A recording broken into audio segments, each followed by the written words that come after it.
Hello guys, welcome back to my channel. ఈరోజు వాళ్ళ వీడియోలో ఆర్ఆర్బి ఆస్పిరెంట్స్ అంటే అన్ని రైల్వే ఎగ్జామ్స్కి ప్రిపేర్ అయ్యే వాళ్ళకి చిన్న చిన్న టిప్స్, అలాగే ఏం బుక్స్ కొనుక్కోవాలి, ఫస్ట్ స్టార్ట్ చేసే వాళ్ళకి ఏ బుక్స్ అయితే యూస్ఫుల్ ఉంటాయి అనేది ఈ వీడియోలో చూసేద్దాము. సో ఇంట్రెస్ట్ ఉన్న వాళ్ళు వీడియో చూడండి, వీడియోస్ ఇంట్రెస్ట్ లేని వాళ్ళు స్కిప్ చేసండి. ఇది మెయిన్లీ ఆర్ఆర్బి ఆస్పిరెంట్స్ కోసం మాత్రమే ఈ వీడియో, ఓకేనా? ఫస్ట్ అయితే మీరు ఏ ఎగ్జామ్కి అప్లై చేసినా సరే, ఆర్ఆర్బిలో ఏ ఎగ్జామ్కి అప్లై చేసినా, టెక్నీషియన్ కానీ, ఏఎల్పి కానీ, జేఈ కానీ, నెక్స్ట్ ఎన్టీపీసీ కానీ, గ్రూప్ డి కానీ, ఏదైనా సరే మనకి సిలబస్ సేమ్ ఉంటుంది. సిలబస్లో ఎలాంటి చేంజ్ ఉండదు అనమాట. అయితే ఎన్టీపీసీ బుక్ ఉంటుంది. సో ఫస్ట్ అయితే తీసుకోండి. ఆర్ఆర్బి ఇలా చూపిస్తే ఇలాగా రివర్స్లో కనిపిస్తుంది మీకు. ఆర్ఆర్బి ఎన్టీపీసీ బుక్ రీసెంట్ది తీసుకోండి. కొత్తగా సిలబస్ అనేది ప్రతి సంవత్సరం మారుతూ ఉంటుంది అనమాట. తీసుకోండి. ఇందులో అయితే ఫస్ట్ మనకి టాపిక్స్కి సంబంధించి సిలబస్ ఉంటుంది. ఇదంతా కూడా యాప్టిట్యూడ్, ఇది వచ్చేసి రీజనింగ్, ఇది వచ్చేసి ఇంకా మనకి GK, general science, general knowledge ఉంటుంది అనమాట. కరెంట్ అఫైర్స్ ఎలాగో మనం విడిగా ప్రిపేర్ అవ్వాలి కాబట్టి, సో ఫస్ట్ ఇలాంటి బుక్ తీసుకొని అసలు ఏమేమి టాపిక్స్ ఉంటాయి మెయిన్లీ అవి తెలుసుకోవాలి. ఎన్టీపీసీ ఈ బుక్ వచ్చేసి చాలా బాగుంది. అంటే మనం కోచింగ్ తీసుకోకపోయినా సరే ఈ బుక్లో చాలా వరకు ప్రాబ్లమ్స్ అనేవి ఎక్కువ ఇవ్వడం జరిగిందనమాట. ఈ బుక్ చదివితే మనకి క్వాలిఫై అయ్యే అవకాశాలు ఎక్కువ ఉంటాయి అన్నమాట. కోచింగ్ తీసుకునే పొజిషన్ లేని వాళ్ళు కూడా ఈ బుక్ ద్వారా ఈజీగా జాబ్ అయితే కొట్టచ్చు. అయితే ఇందులో మెయిన్లీ చిన్న చిన్న ట్రిక్స్ అనేవి అన్నిటికీ ఉండవు, కొన్ని లెంతీ ప్రాబ్లమ్స్ ఉంటాయి. కాకపోతే జనరల్ సైన్స్ వాటికి ఎక్కువ సిలబస్ ఇచ్చారనమాట. అంటే ఎక్కువ ఇప్పుడు మనం జేఏ బుక్ తీసుకుంటే జనరల్ సైన్స్కి అన్ని ఎక్కువ పేజెస్ ఇవ్వరనమాట. ఏవో జస్ట్ బిట్స్ ఇచ్చేస్తాడు. కానీ ఇందులో ప్రతి టాపిక్, దానికి సంబంధించిన చిన్న ఎక్స్ప్లెనేషన్ అవన్నీ ఉన్నాయి. ఈ బుక్ అంతా అయితే మనం చదవలేము. సో ఇది ఎన్టీపీసీకి అప్లై చేసుకునే వాళ్ళు ఖచ్చితంగా ఇలాంటి బుక్ తీసుకోండి. జేఈకి అప్లై చేసుకుంటే జేఈకి సంబంధించి బుక్ తీసుకోండి. ఏదైనా సరే ఫస్ట్ కొంచెం ఇన్వెస్ట్మెంట్ అనేది పెట్టాలి. మనం ఇప్పుడు ఎగ్జామ్కి అప్లై చేసామంటే ఎగ్జామ్కి అప్లై చేయడానికి ఒక 500 రూపీస్ పెట్టాలి. దాని తర్వాత బుక్స్కి పెట్టాలి. మెయిన్లీ బుక్స్ ఖచ్చితంగా పర్చేస్ చేయాలి. బుక్స్ అనేవి కంపల్సరీగా ఉండాలి. బుక్స్ కొనలేమో అనుకునే వాళ్ళు ఎగ్జామ్కి అప్లై చేయకండి, నాకు తెలుసు. ఎందుకంటే బుక్స్ మెయిన్లీ ఉండాలి, ఓకే? ఎన్టీపీసీకైనా, జేఈకైనా, ఏఎల్పీకైనా, దేనికైనా సిలబస్ ఒకటే. కానీ జేఈకి, ఏఎల్పికి కొంచెం కోర్ సబ్జెక్ట్ ఉంటుంది అనమాట. అంటే ఇప్పుడు ఎలక్ట్రికల్ అనుకోండి, ఎలక్ట్రికల్ సంబంధించిన సబ్జెక్ట్ చదువుకోవాలి. ఇప్పుడు ఈసీఈ అయితే ఈసీఈ బ్రాంచ్ సబ్జెక్ట్ చదువుకోవాలి. యాప్టిట్యూడ్, రీజనింగ్ వీటితో పాటు ఆ సబ్జెక్ట్ కూడా కొంచెం అడిషనల్గా యాడ్ అవుతుంది. అలాగే క్వశ్చన్ పేపర్ కూడా కొంచెం టఫ్ ఉంటుంది. ఎన్టీపీసీకి మాత్రం సిబిటీ 1 కొంచెం అంటే జేఈ అంత టఫ్ ఉండదు, కొంచెం సింపుల్గానే ఇస్తాడు. సిబిటీ 2కి ఎన్టీపీసీ కొంచెం సిలబస్ పెరిగి కొంచెం టఫ్ ఉంటుంది అనమాట. సిబిటీ 1కి, సిబిటీ 2కి సిలబస్ అంతా కూడా సేమ్ ఎన్టీపీసీకి, ఓకే? జేఈకి అలా కాదు, సిలబస్ మారుతుంది అనమాట, ఓకే? సో ఫస్ట్ ఈ బుక్ తీసుకున్నారు.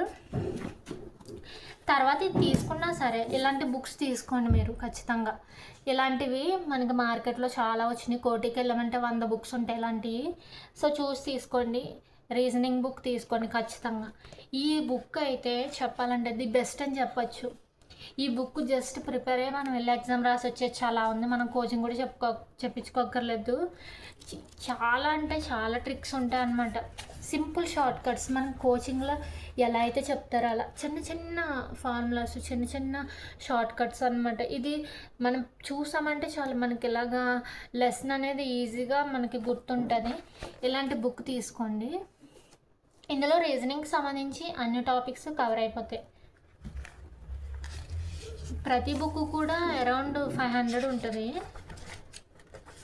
అండ్ రీసెంట్గా తీసుకోండి. కొత్తగా ఏ బుక్స్ వస్తే ఆ బుక్సే తీసుకోండి, ఓకే? ఇలాగా మొత్తం 25 టాపిక్స్ ఉన్నాయి. 25 మనం ప్రిపేర్ అవ్వక్కర్లేదు. కొన్ని మాత్రం మనం ప్రిపేర్ అయితే సరిపోతుంది. కొన్ని మెన్షన్ చేస్తారు, ఆ కొన్ని మనం ప్రిపేర్ అయితే సరిపోతుంది. ఓకేనా. ఈ బుక్ పేరు వచ్చేసి భరత్ సార్ రీజనింగ్ అని. చాలా బాగుందండి. ఈయన భరత్ సార్ రీజనింగ్ బుక్ అయితే నాకైతే చాలా బాగా యూస్ఫుల్ అవుతుంది. నెక్స్ట్ వచ్చేసి మెయిన్లీ ఇంపార్టెంట్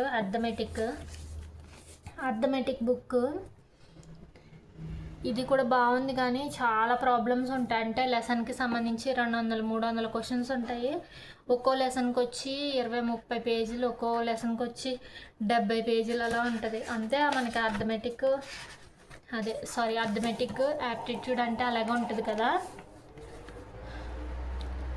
సో ఇందులో 21 టాపిక్స్ ఉన్నాయి. అలా అని మనం అన్నీ ప్రిపేర్ అవ్వాలి.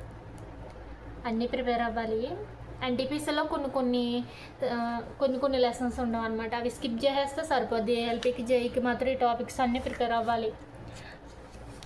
ఓకేనా. కానీ ఇందులో వచ్చిన మైనస్ ఏంటంటే ఇందులో ప్యూర్ మ్యాథ్స్ లేదనమాట. ఈ బుక్లో ప్యూర్ మ్యాథ్స్ మనకి మెన్షన్ చేయలేదు. ప్యూర్ మ్యాథ్స్కి సంబంధించి వేరే టెక్స్ట్ బుక్ ఏదైనా ఉంటే అది తీసుకోండి. ఓకే. ఇన్ని పేజెస్ ఉంది బుక్. మనం అన్ని ప్రాబ్లమ్స్ ప్రిపేర్ అవ్వవసరం లేదు. ఫస్ట్ ఒకటి పెట్టుకోవాలి, చెప్తాను అది కూడా. సో ఇది ఇప్పుడు జనరల్ సైన్స్ ఏం చేయాలి అంటే, జనరల్ సైన్స్కి ఎన్సీఈఆర్టీ అని ఒక బుక్ ఉంది. ఆ బుక్లో అయితే మనకి లెసన్కి సంబంధించి కొన్ని బిట్స్ ఇచ్చేస్తారనమాట. ఎక్కువ బిట్స్ ఉంటాయి. సో ఆ బుక్ అయినా తీసుకోండి జనరల్ సైన్స్కి. లేకపోతే కోచింగ్ తీసుకుంటున్నట్లయితే వాళ్ళు మెటీరియల్ ప్రొవైడ్ చేస్తారు, అది రాసుకోండి. కోచింగ్ దాంట్లో బేసిక్గా మనం డౌన్లోడ్ చేసుకొని ప్రింట్అవుట్ తీసుకోవడానికి వీలు పడదు. మనం అన్నీ రాసుకుంటూ కూర్చోలేం. కాబట్టి better to go general science books బయట అనేది అవైలబుల్ ఉంటాయి. లేదు అంటే 1 to 10th క్లాస్ వరకు ఫిజిక్స్, కెమిస్ట్రీ, బయాలజీ వీటికి సంబంధించిన బుక్స్ గ్యాదర్ చేసుకొని అవి చదువుకోండి, సరిపోద్ది. అంతే. ఇంకా అంతకంటే ఎక్కువగా ఏమి అడగరు. ఓకేనా. ఎందుకంటే ఇప్పుడు సిలబస్ బాగా ఇంప్రూవ్ చేస్తారు పిల్లలకి కూడా, అప్పట్లాగా లేదు. ఇప్పుడైతే సిలబస్ కొంచెం హై లెవెల్లోనే ఇస్తున్నారు. 10th క్లాస్కి కూడా పెద్ద క్లాస్కి ఇచ్చినట్టు ఇస్తున్నారు. కాబట్టి 10th వరకు, అప్ టు 10th వరకు గ్యాదర్ చేసి చదువుకుంటే సరిపోతుంది. ఇంకా కరెంట్ అఫైర్స్ వచ్చి మనం ఎలా అంటే ఇప్పుడు ఇవాళ నోటిఫికేషన్ పడి ఈరోజు అప్లై చేస్తాం అనుకోండి, లాస్ట్ 6 మంత్స్కి సంబంధించిన కరెంట్ అఫైర్స్ ప్రిపేర్ అయితే సరిపోద్ది. లేదు ఇంకా ఎక్కువ ప్రిపేర్ అవ్వగలం అనుకుంటే లాస్ట్ 1 yearకి సంబంధించి ఈ 1 yearలో ఏం జరిగిందో, అంటే ఇప్పటి వరకు ఈ రోజు వరకు ఈ లాస్ట్ 1 yearలో ఏం జరిగిందో ఈ కరెంట్ అఫైర్స్ ఇవన్నీ కూడా ప్రిపేర్ అయితే సరిపోతుంది. చాలా పెద్ద కరెంట్ అఫైర్స్ అంటే రోజుకొచ్చి 30 క్వశ్చన్స్ వస్తాయి. అలా నెలకి 30 రోజులు ఉంటే 30కి 30 × 30 వేసుకోవాలి. అలా 1 year ప్రిపేర్ అవ్వాలి. మన మైండ్ అన్ని గుర్తుపెట్టుకోలేదు కాబట్టి last 6 months current affairs prepare అయితే సరిపోద్ది. ఇంకొకటి వచ్చి సో ఫస్ట్ ఇప్పుడు మనం అప్లై చేసాము. ఓకే. జాబ్కి అప్లై చేసాము. తర్వాత ఏం చేయాలి? వెంటనే మీరు ఆఫ్లైన్లో మాకు టైం కుదురుద్ది, మేము వెళ్ళి వచ్చి చదువుకోగలమా అనుకుంటే కనుక మంచి కోచింగ్ ఇన్స్టిట్యూట్లో జాయిన్ అవ్వండి.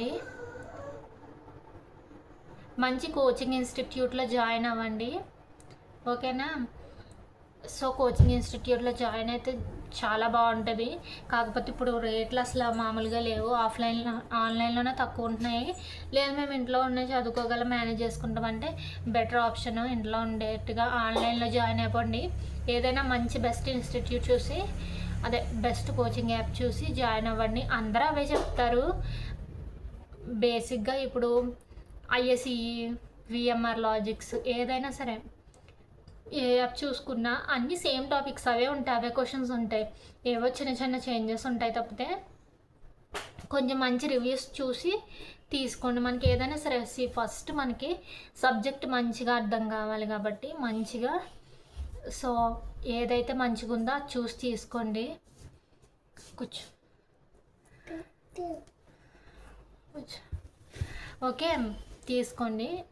కోచింగ్లో జాయిన్ అయిన తర్వాత ఫస్ట్ అసలు యాప్టిట్యూడ్లో లెసన్స్ ఏమున్నాయి, రీజనింగ్లో ఏమేమి లెసన్స్ ఉన్నాయి, జనరల్ సైన్స్కి ఏమేమి లెసన్స్ ఉన్నాయి, అలాగే ఫిజిక్స్, కెమిస్ట్రీ, బయాలజీ వీటికి ఎన్ని లెసన్స్ ఉన్నాయి, ఇవన్నీ కూడా ఫస్ట్ ఒక బుక్లో రాసి పెట్టుకోండి. యాప్టిట్యూడ్కి ఒక బుక్కు, రీజనింగ్కి ఒక బుక్కు, నెక్స్ట్ ఫిజిక్స్, కెమిస్ట్రీ, బయాలజీకి వీటికి సపరేట్గా ఒక పెద్ద బుక్ ఒకటి పెట్టుకొని ఇలా పేజెస్ డివైడ్ చేసి పెట్టుకున్నా పర్వాలేదు. ఫస్ట్ యాప్టిట్యూడ్కి వెళ్ళిపోండి. ఫస్ట్ మనకి ఇంట్రెస్ట్ రావాలి. సో ఫస్ట్ నేను చెప్పేది ఏంటంటే రీజనింగ్ కొంచెం ఈజీగా ఉంటుంది. సో రీజనింగ్ బని బయట నుంచి పెట్టే. సో ఫస్ట్ మా బాబు ఫస్ట్ రీజనింగ్కి వెళ్ళిపోండి. రీజనింగ్ ఏంటంటే కొంచెం ఇంట్రెస్టింగ్గా అనిపిస్తుంది అనమాట. రీజనింగ్ మనకి బాగా ఇంట్రెస్ట్ వస్తుంది. ఫస్ట్ రీజనింగ్తో స్టార్ట్ చేయండి. తర్వాత మనకి బాగా ఇంట్రెస్ట్ వచ్చిన తర్వాత యాప్టిట్యూడ్కి వెళ్ళండి. మెయిన్లీ మనకి మెయిన్ ప్రాబ్లం ఏంటంటే సిలబస్ త్వరగా కంప్లీట్ అవ్వదు. కోచింగ్ క్లాస్లో కూర్చుంటామా 5-6 రోజులకి కానీ మనకి సిలబస్ అనేది ఒక లెసన్ అనేది కంప్లీట్ అవ్వదు. మనకేమో ఎగ్జామ్ డేట్ దగ్గరికి వచ్చేస్తూ ఉంటుంది. కాబట్టి ఎక్కువ ప్రాబ్లమ్స్ పెట్టేసుకోకుండా లెసన్కి వచ్చి 100 to 120 క్వశ్చన్స్ అలా పెట్టుకోండి. ప్రతి లెసన్కి వచ్చి మినిమం 100 ప్రాబ్లమ్స్ సాల్వ్ చేయగలిగేలాగా పెట్టుకోండి. అండ్ ఫ్రీక్వెంట్గా చేస్తూ ఉండాలి. డైలీ మాక్ టెస్ట్ అటెండ్ అవుతూ ఉండాలి. ఏదో ఒక లెసన్కి సంబంధించిన మాక్ టెస్ట్ అటెండ్ అవుతూ ఉండాలి.